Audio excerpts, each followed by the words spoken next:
ஃபண்டமெண்டலாக analyse பண்ணி அதை வந்து நம்ம அந்த ஸ்டாக்ல இன்வெஸ்ட் பண்ணலாமா வேணாமான்னு 20,000 கோடி இருக்குன்னா பொறுத்தா நம்ம ஏஜ் வயசை பொறுத்தும் ரிஸ்க்கு.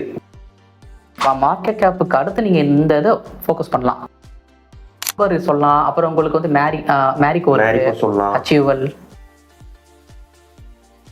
ஸோ இன்னைக்கு நம்ம இந்த வீடியோவில் என்ன பார்க்க போறோம்னா, ஸ்டாக் மார்க்கெட்ல வந்து எப்படி ஒரு ஸ்டாக்கை வந்து ஃபண்டமெண்டலாக அனலைஸ் பண்ணி அதை வந்து நம்ம அந்த ஸ்டாக்ல இன்வெஸ்ட் பண்ணலாமா வேணாமான்னு எப்படி தெரிஞ்சுக்கிறதுக்கு அதுக்கு இருக்கக்கூடிய பேராமீட்டர். ஸோ இன்னைக்கு நம்ம வீடியோக்கு வந்து பிரதீப் வந்திருக்காங்க.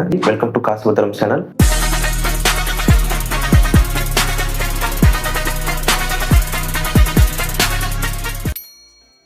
ஸோ ஃபர்ஸ்ட் என்னன்னா, ஒரு ஸ்டாக் வந்து இன்வெஸ்ட் பண்ண போறோம். அது எந்த ஸ்டாக்காக கூட இருக்கட்டும்.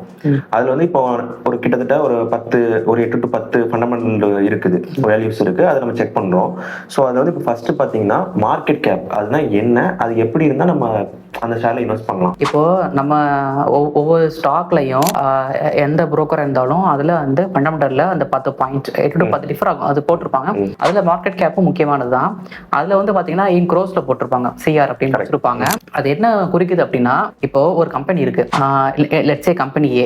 அந்த கம்பெனி ஏல நீங்க போய் பாக்குறீங்க, மார்க்கெட் கேப்னு ஒரு 10,000 கோடின்னு போட்டிருக்கு. அப்படின்னா அந்த 10,000 கோடி என்னன்னா, அது வந்து ப்ரொமோட்டர், அந்த கம்பெனி ஆரம்பிச்சிருப்பாங்கல்ல அவங்க, அதுக்கப்புறம் நம்ம எல்லாம் வந்து இன்வெஸ்டர், நம்ம எல்லாம் ரிட்டைல் இன்வெஸ்டர். அது நம்ம வந்து பப்ளிக்னு போட்டிருப்பாங்க. நம்ம பப்ளிக், தென் எஃப்ஐஏ ஃபாரின், ஓகே, அப்புறம் டிஐஏ டொமஸ்டிக் இன்வெஸ்டர்ஸ். இதுக்கப்புறம் வந்து அதர் சம்டைம்ஸ் வந்து உங்களுக்கு வந்து இந்த பென்ஷன் ஃபண்ட்ஸ் எல்லாம் இருப்பாங்க. இவங்க எல்லாம் சேர்த்து மியூச்சுவல் ஃபண்ட் ஹோல்டிங், அதான் மியூச்சுவல் ஃபண்ட் ஹோல்டிங் மோஸ்ட்லி டிஐல வந்துரும். இதெல்லாம் சேர்த்து அதர் சேர்த்து இந்த 5 சேர்த்து எவ்வளவு வேல்யூ இருக்கோ அந்த வேல்யூ தான் வந்து மார்க்கெட் கேப். இதான் சிம்பிளா புரிஞ்சுக்கலாம். இப்ப மார்க்கெட் கேப் வந்து எது உங்களுக்கு அது என்ன சொல்லுது அப்படின்னா, இப்போ லெட்ஸ் சே ஒரு 20,000 இருக்கு, 20,000 கோடி இருக்குன்னா, அப்போ அது வந்து ரொம்ப எஸ்டாப்ளிஷ்டு கம்பெனி இல்லாட்டி நல்ல ஒரு ஸ்டேபிளா இருக்குன்னு நான் புரிஞ்சுக்கலாம். நம்பர் ஆஃப் அந்த அமௌண்ட் கூட கூட உங்களுக்கு ஸ்டேபிள் இருக்குன்னு தோணும். 50,000 கோடி அப்படின்னு உங்களுக்கு ஓகே லார்ஜ் கேப் தோணும். இது வந்து எதை பொறுத்துனா நம்ம ஏஜ் வயசை பொறுத்தும் ரிஸ்க். இப்போ ஒரு 20ஸ்ல இருந்தா நான் ஹை ரிஸ்க் எடுக்கலாம், 30ஸ்ல இருந்தா கொஞ்சம் ரிஸ்க் குறைக்கலாம். அதுக்கு ஒரு வீடியோ தனியா போட்டிருக்கோம். ஸோ ஏஜ் வைஸ் இன்வெஸ்ட்மெண்ட், அதை நான் மேல லிங்க் கொடுக்குறேன். ஸோ அதை பொறுத்து இந்த மார்க்கெட் கேப்பும் ஒரு பெரிய ரோல். உங்களுக்கு ஒரு 10 ஸ்டாக் இருக்குன்னா நீங்க regardless of age wise compulsory முக்கியம் தான் இருக்குதான். ஆனா வந்து லார்ஜ் கண்டிப்பா இருக்காங்க. நீங்க எந்த ஏஜ் இருந்தாலும் லார்ஜ் இருக்கணும். அப்படிதான் உங்களுக்கு வந்து போர்ட்ஃபோலியோ வந்து உங்களுக்கு வந்து ஸ்டேபிளா இருக்கும் தோணும். நோட் பண்ணுங்கப்பா பின்றாம்பா. ஸோ நம்ம அடுத்ததாக பார்க்க போகிறது வந்து என்னன்னா ROE, return on equity. So ROEனா என்ன, எப்படி இருந்தால் அந்த ஷேர் வந்து நல்ல ஷேர். இப்போ நம்ம பேங்க்ல FD போடுறோம், அவங்களுக்கு எவ்வளோ தர்றாங்க? ஒரு 6 to 7%. அதை எப்படி சொல்றீங்க? நம்ம ஒரு அமௌண்ட் FD மெயின்டைன் பண்றோம், அதுக்கு வந்து ஒரு இயருக்கு வந்து இவ்வளவு அமௌண்ட் ஃபிக்ஸ்டா கொடுக்குறாங்க. அவங்க கொடுத்துட்டாங்க. இப்போ 100 ரூபாய்க்கு 6 ரூபா வச்சுக்கலாமா? அதே தான் இங்கேயுமே. இங்க உங்களுக்கு 6ன்றதுன்னா 6 ரூபா தருவாங்க 100 ரூபாய்க்கு. அது உங்களுக்கு தேவையில்லை. அப்போ நம்ம ஒரு லிமிட் வச்சுக்கணும், ஒரு 20 மேல 15 மேல. அதான் சேஃப் வேல்யூ. அது வந்து ரிட்டர்ன் ஆன் ஈக்விட்டிங்கிறது என்னன்னா, நம்ம வந்து ஒரு காசு போடுறோம் அந்த ஷேர்ல கம்பெனில, அவங்க நம்ம போட்ட காசுக்கு எவ்வளவு ரிட்டர்ன் தர்றாங்க அதுதான். ஸோ எவ்வளவு வந்து ROE இருந்தா பெட்டர், நல்ல கம்பெனி? அது இண்டிவிஜுவல் ப்ரிஃபரன்ஸ் தான். மோஸ்ட்லி 20.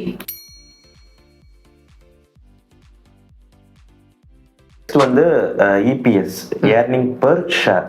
ஏதாச்சும் ஒரு எக்ஸாம்பிள் எடுத்துக்கலாம். இப்போ வந்து ஏர்னிங் பெர் ஷேர் இப்போ ஏதாச்சும் சொல்லுங்களேன். ஏர்னிங் பெர் ஷேர் ITC சொல்லலாம். சரி, 16 இருக்கு. ஏர்னிங் பெர் ஷேர் வந்து 16 இருக்கு. இப்போ நீங்க இதை வந்து எப்படி புரிஞ்சுக்கலாம்னா, கம்பெனி வந்து ஒரு வருஷத்துக்கு இது EPS வந்து TTM போட்டுருவாங்க, ட்ரைலிங் 12 மந்த்னு போட்டிருப்பாங்க. ஓகேவா? ஈக்விட்டி இருக்குல்ல, அதுல இருந்து அவங்க வந்து எவ்வளவு வந்து ப்ராஃபிட் கொடுக்குறாங்க.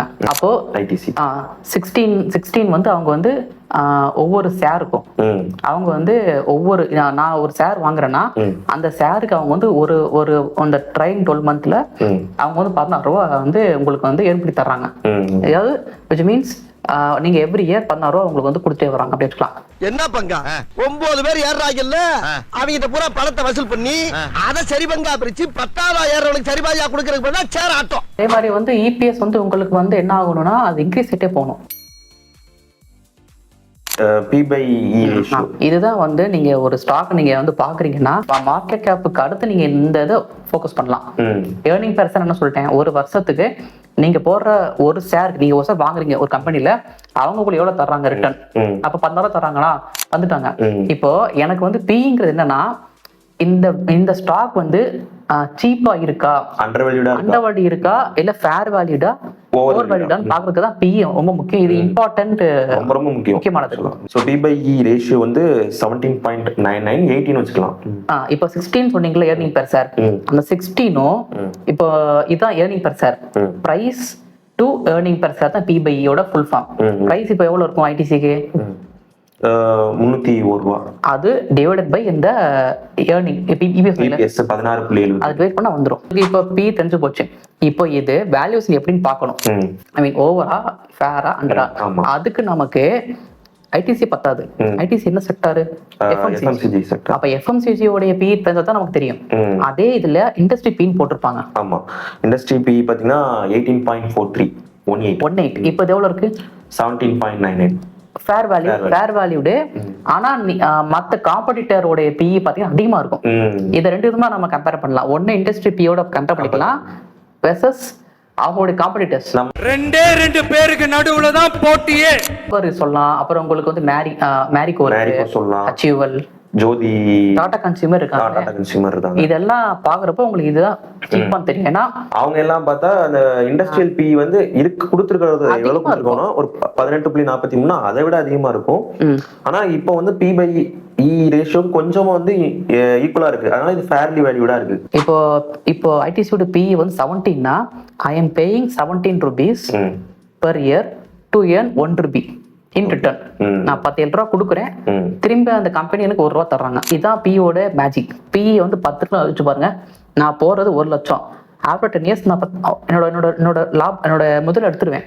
அப்போ எனக்கு எவ்வளோ PE கம்மியா இருக்கோ அவ்வளோ போல எனக்கு வந்து நல்லது. ஏன்னா என்னோட பிரின்சிபல் சீக்கிரம் வர எனக்கு நல்லது தானே. ஸோ PE ரொம்ப கம்மியா இருக்கிறது தான் பெஸ்ட். ஸோ பேசிக்காக டிவிடெண்ட் ஈல்டுனா என்ன, அது வந்து எந்த ஆர்டரில் கொடுக்குறாங்க, என்ன பேசிஸ், குவார்டரா, மந்த்லியா, இயர்லியா, இல்லை ஸ்டாக்கை பொறுத்து மாறுபடுமா, ஸோ எப்படி எவ்வளோ பெர்சன்டேஜ் இருந்தால் நல்லது? உங்களுடைய போர்ட்ஃபோலியோ அலோகேஷனில் உங்களுடைய கால் தான். எனக்கு வந்து growth based கம்பெனி வேணும். growth based company mostly dividend தர மாட்டாங்க. கரெக்ட். டிவிடெண்ட் என்னன்னா, இப்போ கம்பெனி லாபம் பார்த்துருக்கு, அந்த லாபத்துல வந்து அந்த லாபத்தை அவங்க வந்து அவங்களுடைய ஃபியூச்சர் ப்ராடக்ட்ஸ்க்கோ இல்லை R&Dக்கோ இல்லை அவங்களுக்கு கம்பெனி எக்ஸ்பான்ஷனுக்கோ யூஸ் பண்ணிக்கலாம். கண்டிப்பா. இல்ல நம்ம ஷேர் ஹோல்டர்ஸ் ரிவார்ட் பண்ணலாம்னு சொல்லிட்டு கொடுக்கலாம். இது கம்பல்சரி கிடையாது. சரி கிடையாது. எங்க மாத்தறானுங்க எல்லாம் மாச சம்பளம் தான், அதுவும் பொங்கலையும் புளியரையும் போட்டு கழிச்சு போறானுங்கம்மா. எல்லா ஸ்டாக்கும் எதுக்கு கம்பல்சரினா, ட்ரஸ்ட்டுக்கு, இன்வெஸ்ட்மெண்ட் ட்ரஸ்ட், இன்வைட் ரைட், அதுதான் கம்பல்சரி. ஏன்னா அவங்க வந்து அவங்க பண்ற 100% ப்ராஃபிட்ல 90% கொடுத்தாகணும். ஸோ இது வந்து செபி ரூல். நீங்க டிவிடெண்ட் பேஸ்ட் ஸ்டாக் வேணும் அப்படின்னா then you have to go for stock which is paying high dividend. Mostly PSU தான் உங்களுக்கு dividend தருவாங்க. ஏன்னா PSU-ல 70 means full form public sector unit. Okay, government companies. அது மோஸ்ட்லி வந்து கவர்மெண்டோட ஹோல்டிங் அதிகமா இருக்கும். சென்ட்ரல் கவர்மெண்டோட ஹோல்டிங் 70% மேல இருக்கும். மோஸ்ட்லி 60 மேல இருக்கும், மாறும். அப்போ கவர்மெண்ட்டுக்கு பணம் தேவை. அப்போ அவங்க வந்து இப்போ உதாரணத்துக்கு இப்போ ஆயில் இருக்குல்ல, இப்போ BPCL, IOCL, HPCL இது எல்லாமே வந்து கவர்மெண்ட் ஓன்டு தானே, PSU தானே. அதோட டிவிடெண்ட் பாருங்க அதிகமா இருக்கும் ஈல்டு. அப்ப என்ன, அவங்க எவ்ரி வருஷம் தரது கவர்மெண்ட் தான் போகுது, பிளஸ் ஷேர் ஹோல்டருக்கு போகுது. ஸோ அதனால டிவிடெண்ட் ஈல்டு வந்து நீங்க growth பேஸ்ட்னா உங்களுக்கு கம்மியா இருக்கும். நீ இல்ல எனக்கு டிவிடெண்ட் வேணும் அப்படின்னு நினைச்சீங்கன்னா then you have to go for dividend நல்ல தர ஸ்டாக்ஸ் போலாம். பேசிக்கா ஒன்னு இன்ஃபார்ம் பண்ணணும், நாங்க செபி ரிஜிஸ்டர்ட் அட்வைசர் கிடையாது. ஸோ இது பியூர்லி எங்களோட எஜுகேஷனல், நாங்க என்ன லேர்ன் பண்ணோம், எங்களோட எக்ஸ்பீரியன்ஸ் என்ன, ஸோ அதை வந்து எஜுகேஷனல் பர்பஸ்க்காண்டி நாங்கள் ஷேர் பண்ணுறோம். ஸோ நீங்கள் இன்வெஸ்ட் பண்ணணும் அப்படின்னா ஒரு பர்ஃபெக்டான செபி ரிஜிஸ்டர் அட்வைசர்கிட்ட போயிட்டு நீங்கள் ஒரு கால் பண்ணிவிட்டு நீங்கள் அவங்க சொல்கிற ஸ்டாக்ல இன்வெஸ்ட் பண்ணிக்கலாம். வந்து ரொம்ப முக்கியமானது டெப்ட் டு ஈக்விட்டி. ஒரு ஸ்டாக் நம்ம ஃபில்டர் பண்றோம் அப்படின்னா அதுல மார்க்கெட் கேப் பார்ப்போம், அப்புறம் P/E பார்ப்போம். தேர்ட் பாயிண்ட் வந்து டெப்ட் டு ஈக்விட்டி. டிவிடெண்ட்லாம் அடுத்துதான். டிவிடெண்ட்ல அடுத்தா நம்ம இதெல்லாம் தேவையில்ல. டெப்ட் டு ஈக்விட்டி என்ன அப்படின்னா, இப்போ வந்து ஒரு கம்பெனி வந்து 100 ரூபா அவங்க லாபம் சம்பாதிக்கிறாங்க ஒரு வருஷத்துக்கு. அவங்களுக்கு வந்து லோன் இருக்கு, ஒரு 50 ரூபா இருக்குன்னு வச்சுக்கோங்க லோன். அப்போ 50ங்கிறது அவங்களுடைய டெப்ட், ஈக்விட்டிங்கிறது அவங்களுடைய 100. 50/100 எவ்வளோ வரும்? 0.5 வரும். அப்போ 0.5, அதாவது அவங்க சம்பாதிக்கிற எவ்ரி ₹1 பாதி பணம் கடனுக்கு போகும். கரெக்ட். பாதி பணம் வளர்ச்சிக்கு போகும். அப்போ எவ்வளோ டெப்ட் ஈக்விட்டி கம்மியா இருக்கோ அதான் எனக்கு வந்து நல்லது. இப்போ டெப்ட் ஈக்விட்டி இங்க பேங்க் பார்க்க கூடாது. ஏன்னா bank is paying with loans. அவங்களோட இதே டெப்ட சுத்தி தான் இருக்கு. அதனால அது நீங்க டெப்ட் ஈக்விட்டி வந்து பேங்க்குக்கு பொருந்தி பார்க்க கூடாது. புக் வேல்யூனா என்ன, எவ்வளோ புக் வேல்யூ இருக்கணும் பேசிக்கா. அதான் இப்போ நம்ம சொன்ன அந்த பேங்க்குக்கு தான் இது மெயின் டாபிக். ஓகே. மற்ற ஈக்விட்டிக்கும் புக் வேல்யூ முக்கியம் தான். ஆனா பேங்க்கு தான் ரொம்ப ரொம்ப இம்பார்ட்டன்ட் பாயிண்ட். புக் வேல்யூ என்னன்னா கம்பெனில அசெட் இருக்கும், லயபிலிட்டி இருக்கும். ரெண்டையும் மைனஸ் பண்ண எவ்வளவு இருக்கோ அதான் book value. Okay. Asset and லயபிலிட்டினா என்ன, அத பத்தி நம்ம ஒரு வீடியோ பேசிருக்கோம். அதோட லிங்க் நான் போடுறேன். ஷேர் பிரைஸ் ஒன்னு இருக்கும், புக் வேல்யூ ஒன்னு இருக்கும். இதையும் சில பேர் எடுத்துக்குவாங்க. எப்படின்னா இப்போ ஷேர் பிரைஸ் வந்து 100 இருக்கு வச்சுக்கோங்க. ஓகே. புக் வேல்யூ வந்து 150 இருக்கு. 150. அப்போ share is trading below book value. அப்போ சீப்னு பார்ப்பாங்க. என்னன்னா புக் வேல்யூ என்னன்னா ஒண்ணும் இல்ல, கம்பெனி வந்து க்ளோஸ் பண்ணிட்டாங்கன்னா எவ்வளவு வரும் நமக்கு, அதான் அதோட வேல்யூ. சிம்பிளா புக் வேல்யூ. இப்ப புக் வேல்யூ 150 இருக்கு, ஸ்டாக் வந்து 100 இருக்குன்னா நான் வாங்குவேன். ஏன்னா கம்பெனி க்ளோஸ் ஆனாலும் எனக்கு 150 ரூபாய் கொடுத்தாங்க, எனக்கு லாபம் தானே. அப்ப மார்க்கெட் கேப் அடுத்து அங்க புக் வேல்யூ தான் வரும். இப்போ நம்ம வந்து ரெண்டா பிரிச்சுக்கலாம். எக்ஸப்ட் பேங்கிங்க்கு 3 முக்கியமானது: மார்க்கெட் கேப், P/E, டெப்ட் ஈக்விட்டி. 3. பேங்கிங்க்கு மார்க்கெட் கேப் வச்சுக்கலாம். அடுத்த பாயிண்ட் புக் வேல்யூ தான். புக் வேல்யூ அப்படின்னா ட்ரேட் ஆகிற அமௌண்ட் வந்து புக் வேல்யூவோட கம்மியா தான் நல்லது. ரொம்ப நல்லது. அது புரிஞ்சிருச்சு. P/E ரேஷியோல எவ்வளவு இருக்கணும்? இப்போ 0. something கொடுத்துருக்காங்க. அது வந்து எவ்வளவு கீழ இருக்கணும்? 1 கீழ இருந்தா நல்லது. ஓகே. ஆனா 1 to 1.5 ஓகே. லாஸ்ட் என்னன்னா ஃபேஸ் வேல்யூ. ஃபேஸ் வேல்யூனா என்ன, அது எவ்வளவு இருக்கணும்?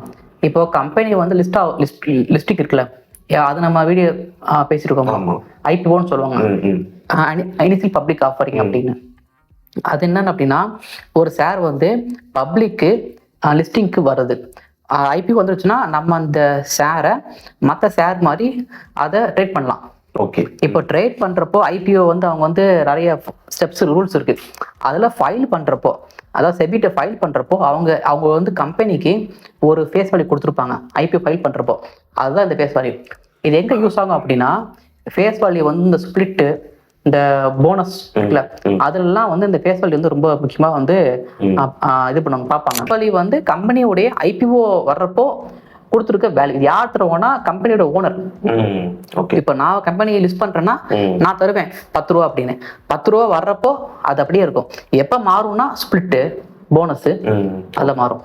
ஆக்சுவலா நீங்க ஸ்பிளிட் போனஸ் சொல்லும் போது தான் ஞாபகம் வந்துச்சு. நம்ம வந்து மெர்ஜரு, டிமெர்ஜரு, ஸ்பிளிட்டு, போனஸ், டிவிடெண்ட் இது எல்லாத்தையும் வந்து ஒரு டைரி மில்கை வச்சு எக்ஸாம்பிள் கொடுத்துருக்கோம். அந்த வீடியோ நான் மேலே கொடுக்குறேன். So that's it. ஸோ இன்னைக்கான வீடியோ வந்து உங்களுக்கு ரொம்ப பிடிச்சிருக்குன்னு நம்புறேன். பேசிக்காக ஒரு ஸ்டாக் எடுத்தோம்னா அது எப்படி ஃபண்டமெண்டலாக அனலைஸ் பண்ணலாம் அப்படிங்கிறது வந்து இந்த வீடியோவில் பார்த்துருக்கோம், ஸ்டெப் பை ஸ்டெப். ஸோ உங்களுக்கு இந்த வீடியோ ரொம்ப பிடிச்சிருக்குன்னு நம்புகிறோம். ஸோ உங்களுக்கு இந்த வீடியோ ரொம்ப யூஸ்ஃபுல்லாக இருந்துச்சுன்னா லைக், கமெண்ட், ஷேர் பண்ணுங்கள். கண்டிப்பாக மறக்காமல் வீடியோ சப்ஸ்கிரைப் பண்ணுங்கள். தேங்க்யூ.